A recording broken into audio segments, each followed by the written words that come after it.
Hi everyone, this video today is going to be about the different growth rates for different types of succulents. I wanted to start off by showing you a little bit of an attempted experiment from about 6 weeks ago where I was trying to look at the differences in root growth using two different substances that would aid in root growth. So ground cinnamon, which I've been using and has been very successful over the last few months, and also Clonex, a rooting agent that I hadn't really used before.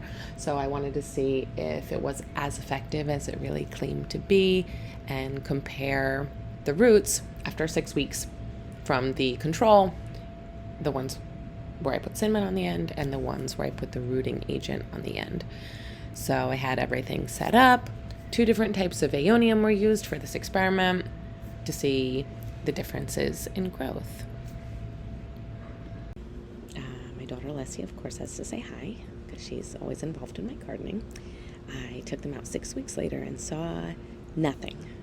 No root growth at all. And I'm thinking, I've never had this happen before. What's going on? And I realized they're dormant. They are summer dormant succulents, like many others, so you can see on the screen right now. And I mistakenly thought that if I kept them out of the Florida heat and they were inside, that they wouldn't become dormant because they weren't being exposed to the heat outside. I was wrong. And even inside the house in a more temperate environment, they still went dormant. I will say that even though there are many other summer dormant succulents, my aloe that's growing in both inside and outside is still growing. It is a slower rate, but it is still growing pretty well. And my kalanchoe is growing very well. I have a few sedum, again, that are growing a little bit more slowly than usual, both inside and outside, that are also. So even though these are kind of rules in terms of dormancy, it doesn't apply to every area and every single plant.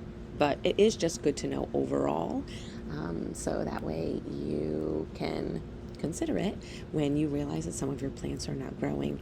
The same goes with winter dormant succulents. So if you notice that they're not growing and they happen to be a winter dormant succulent, and it is winter, you know that the problem isn't with your care of the plant. The growth is, a natural pattern of the plant itself. So the reasons why this is important to know is, one, for propagation, so you don't make the same mistake that I did. Probably not the best time to propagate those plants, so just let them be during that season, and when it changes to the next season, that would be a much better time for propagating. Watering also, they do not need to be watered as often when they are dormant, especially for the winter dormant ones. They really aren't growing, so they don't require as much watering. Summertime's a little bit different, especially if they are out in the heat in one of the hotter zones. You also don't want to be moving them or repotting them during their dormancy period. They won't really be growing anyway, so the time to do it is either before or after their dormancy period. So hopefully some of this was helpful to those of you who are wondering why your plants might not be growing.